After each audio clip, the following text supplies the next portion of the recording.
Hey y'all, it's Alexis, and today we are talking about testimony. So I just left church. If you're new to this channel, I talk about God, I talk about work, I talk about everything. Whatever I want to talk about, it's on my channel, you will find it. I'm sure you could probably see some old DIY videos I made when I was like 10. Y'all, it's all on here. Anyways, I just left church, and it dawned on me to make this video because it's about, basically he talked about testimony. Tell your story. The worst thing we as people can do, the greatest death we can have, is to leave this earth, well, one of the greatest deaths, is to leave this earth with an untold story. You have to give glory to God. You got to tell people what God has done for you. And that promoted me to make this video. So like 43 seconds in, all right, cool. So let's talk about testimony. So my journey with God really started when I was young. So background on me, I come from a non-traditional, well, traditional but non-traditional in the spiritual sense, right? So they believe in all the gender roles, all those things. But when it came to church, I was not in a traditionally church family. My dad is Hispanic Catholic. My mother is Southern Baptist. So two different denominations. If you know Catholic, there's saints involved and different things. And my dad is also Mexican. So we had like the candles and Rosaria and like just all these different things. Plus you got Dia de los Muertos and like all these. Anyways, it was a confusing time for me, not only as a biracial child in America, but also just as a child who was not in the church. I think plant the seed in children very young. Take your kids to church. I don't care. Go to church when you're pregnant. Go to church now before your kids are even born. Pray, start praying for your descendants and your legacy, and make sure that they know God. Because I wish I had that upbringing. When I hear people like, I grew up in the church, I'm like, man, I wish. Because I didn't. So I was introduced to God young. My parents always made me know that there was a God. I always knew there was a God, but I didn't know God. My mom used to question, in front of me like, is God a he? Is God a she? She was very unsure, right? She was still learning her faith. My dad, he would talk about the saints. So while, yes, he told me who God was, and yes, who Jesus was, there was also the saints involved. And it was just a lot of conflicting. I just didn't know who was right, what was right. I was questioning, like who created God? I'm like 10 years old. Well, not 10, I was like younger than that. So like I was just questioning, My abuelita, my dad's mother, took me to a Catholic church, and it was just a lot of walking around and kneeling and praying and walking. And at the time I wasn't baptized, so I couldn't eat the communion. So it was just, I felt a little detached. When I turned 10, my mom started taking me to church. It was like, can't remember this little town we used to go to, but it was on the outskirts of Marion. Y'all know, if y'all go, like, kind of leave Marion, it's like that little road where the old school is. It's kind of like on the back end, kind of like in the middle of nowhere. And we used to go to church out there. Eventually we got baptized when I was 10. I got baptized when I was 10. And eventually we quit going to that church because it was like the word, it just wasn't sticking, in our ears as much. And we just really weren't that connected to God at the time to even really accept the word or even really know that we needed the word at the time, So we ended up leaving the church. When I was 10 up until I was 18, I had really bad nightmares. Mind you, we're at the church. I was seeing things, y'all, like lucid dreaming. I was, like my granddad used to call it the witch on your back. So it would be like a demon. I remember seeing demons sometimes in the corner of my room, and I couldn't even scream. It felt like pins and needles in my mouth. And I was kind of tormented when it came to dreams at a point. So one of the dreams that introduced me to my first experience with Jesus was that same dream I'm telling y'all about. I remember seeing a light in the corner. I'm just kind of like laying there. I can't move, right? I'm paralyzed. But I can see everything in my room. Everything's dark too. And I remember, he told me to pray for protection. The minute I repeated his words, because he told me to repeat after him, and after I repeated his words, Jesus' words, I woke up. I woke up in a sweat, man. Woke up in a sweat. And I had been 13 at the time.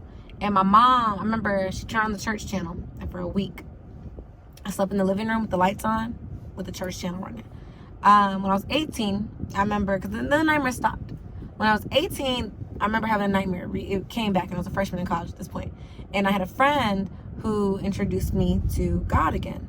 And at the point, I quit praying. She asked me, she said, you having these nightmares, do you pray? I'm like, no. And she introduced me back to prayer. So we started praying. And I told my mom I wanted to go to church. My name 18. My mom at the time wanted to go back to church. So we back in the church, and that kind of, eventually my family would leave that church as well, and only I continued to go to that church, First Baptist Binghamton in Memphis, Tennessee. And I went there until I went to the Navy. Now in the Navy, from the time when I moved to Pensacola to San Diego, then I deployed on CVN 71. I wasn't in church. I wasn't going to church, but I did have a Bible. Times of need, I would refer to that Bible, or I would download the Bible app, but I wasn't in church, mind you.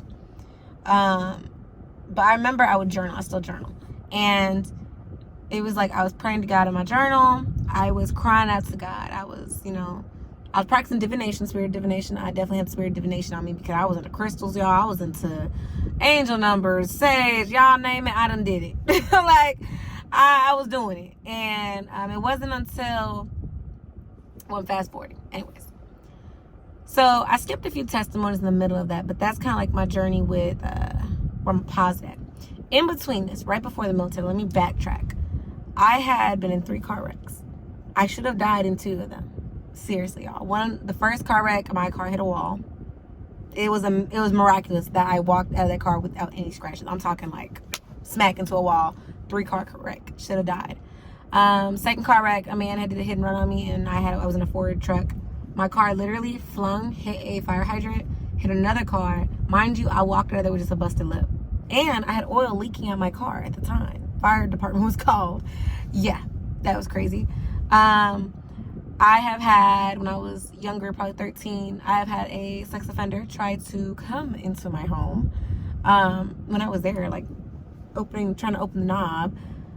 And I say all these things to show y'all, like, and it's more than just that I've been through. I can't really, not necessarily remember, but it's like, if I could tell y'all everything that happened in my life, y'all, look, a video ain't even enough to tell y'all. For real. But let's focus on the car situation, right? My 3rd car, I just wasn't taking care of it. I bought a car off Facebook Market, and it ran hot because the sensors were off, so I never knew when it was actually no oil in it. I was bad with cars too, by the way. And y'all, lost the car, couldn't get to work. And my line sister, for those who don't know what line sister, my sorority sister, and she gave me her car. I remember before she ever even offered her car, I didn't know how I was going to get to work.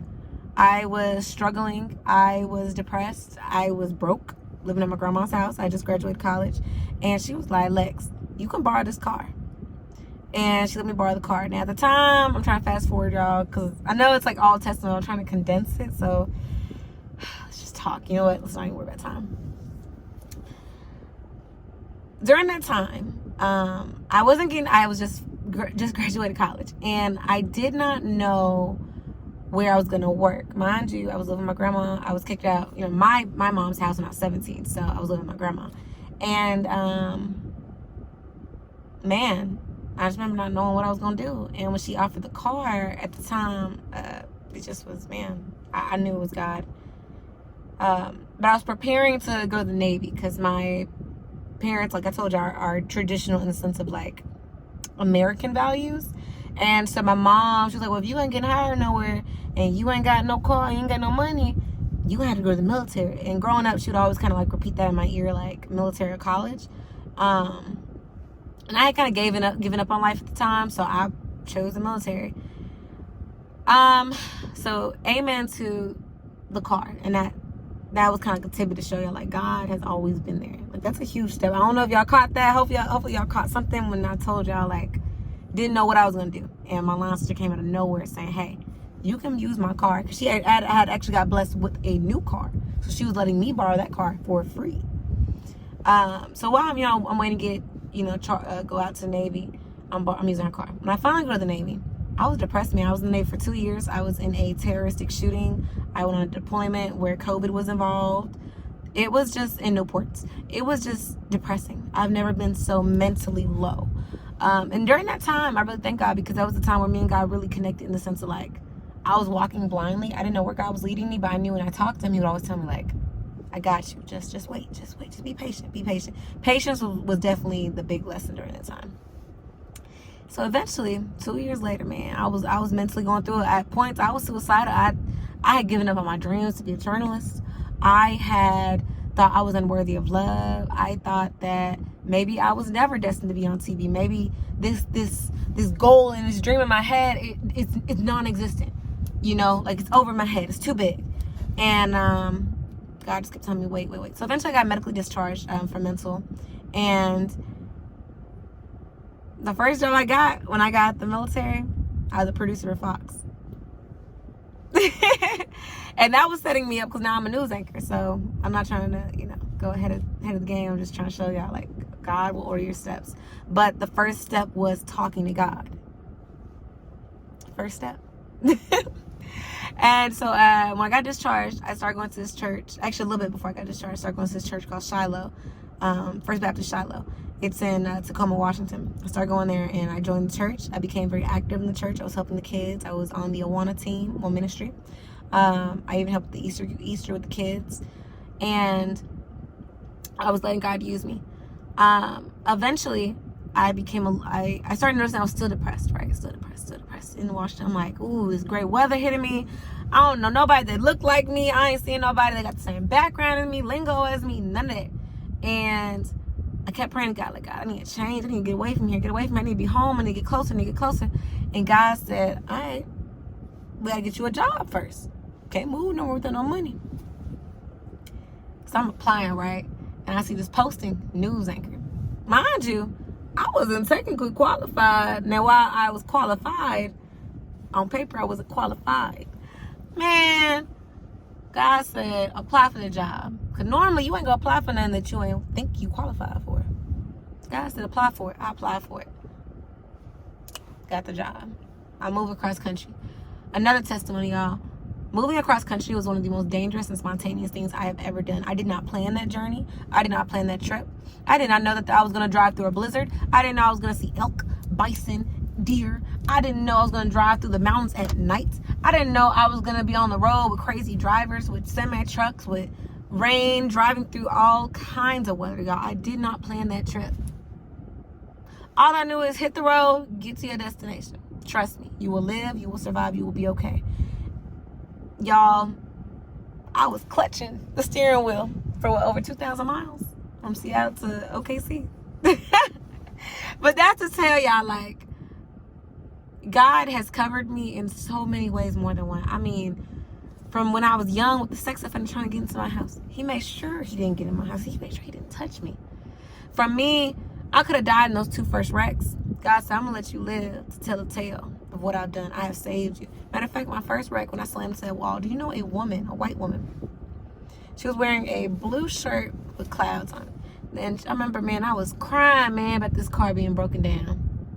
I'm like, my car. Because it was like my 19th birthday when the car wrecked. My car. That lady came out of nowhere. She said, honey, are you okay? I'm like, yes, but my car. She's like, you can replace a car, but you can't replace your life. I'm still like, my car. Like, forget what you're talking about, my car. She like, honey, you are alive. Like, she literally shook. I was like, you are alive. Stop worrying about your car. Mind you, I'm 19, so, let me make sure. Y'all. Oh, dang it. Keep talking. I gotta be at a meeting with my mentor, and we're gonna keep talking now. And, man, I feel like I'm all over the place talking to y'all, but man, God has done so many things for me. Even now, right, I'm a news anchor. At times I feel lonely, but I'm still talking to God. I'm still trusting God in this process because God has done so much. God has covered me from a sex offender. God has covered me from death. God has covered me from toxic exes. I mean, y'all, toxic friends along this journey. I have had friends who have been in my face, smiling in my face, and y'all wished me ill, prayed on me, not prayed for me. God has covered me from men who like the idea of me, but were talking behind my back, were cheating on me, were doing all these things. I've had babies on me who valued me as an item, as a property, but not as a woman or as a woman of God, as a person, as a human being. And God has covered me from all of that. God, right now, someone watching this, but I know right now for me in this very moment, the moment you're watching me at, God is covering me from something that's happening behind the scenes that has nothing to do with me. But I'm right now in my waiting season. If you watched my previous video, I was in isolation. I was telling you about my fast. Now I'm in the waiting season because while, yes, I'm working on some internal things within myself, I'm continuing to grow within God. But God is covering me from something that's happening behind the scenes that has nothing to do with me. And while I keep praying for my husband, praying for all these things and saying, God, I don't have this, I don't have that. He said, hold on now. Have I not taken you through all these other things? God has taken me through the impossible. What person you know got out of the military within 2 years and became a news anchor? Unqualified. And here I am in the present. God, but I don't have this, I don't have that, but I'm seeing this and I'm seeing that. God said, honey, ain't nothing wrong with you. Keep following me. Let me work on this back here. And I'm going to give you your kids, your husband, your beautiful big grand house. And eventually I ain't going to have to work because, baby, my book is going to be signed, deal, published, selling. I'm going to have some amazing kids, an amazing and strong husband. And eventually I am going to go into activism. My kids are going to be born into anointment. And it's like, man, I got all of this from the message of tell your testimony. My story ain't even done yet. Nowhere near done. I haven't even got married yet. I ain't even had my anointed kids. The kids who are about, my kids are going to be amazing. When y'all see this video, man, when I'm long gone, you see this video, just know you are powerful. And the people who are watching this video will know you are powerful. Will know, because I know. Even my partner is going to be so powerful. And more than powerful, they're going to be anointed. God is going to hand select them for me. Just like how he's hand selecting my journey and making me and watching my steps and guiding me, he's guiding my family. So I don't mean to be all over this, for this right now. But anyways, y'all, just tell your testimony. I'm still writing my book. I'm literally writing my book. But tell your testimony. Write it down, man. Tell somebody today. Matter of fact, before I let y'all go, I'm gonna read what the church told me to say. This is the church that God told me to say, because God spoke to my pastor today. Bear with me, y'all. Bear with me. I told you this ain't edited. Oh, we're in June. Sorry, y'all. July, y'all could fast forward this just in case. Okay. Write your story. Do it. Glorify God. Tell your story. God kept pulling on you to do the purpose. You must listen and work. Don't rewrite your story. Our existence is from oral tradition. You must share your testimony. Continue to write because your value is worth sharing. Your descendants must see. God was in the belly of slavery. God was in the field with us. God has historically always walked with us. But family stories, generational stories, black stories, and God telling the stories of God must be continued. Hold on, y'all. I got something for y'all. Trust and have faith. Tell people God will never leave you. He will never leave you where he found you. Every day that you walk with him, you are literally walking more steps into your new self. Walk with him. Look at where you physically are. Acknowledge where you are. Acknowledge where you are mentally, spiritually, and physically. Your timing is not God's timing. Reminder, trust the process. Tell people this too, to trust the process. God's timing is not your timing. God is working on something behind the scenes. The devil will tell you, you must, oh, y'all can't read. Oh, you must be perfect to meet God, but come as you are. Anyways, y'all, that was my testimony. That's what I learned in church today. And, I'll see y'all soon.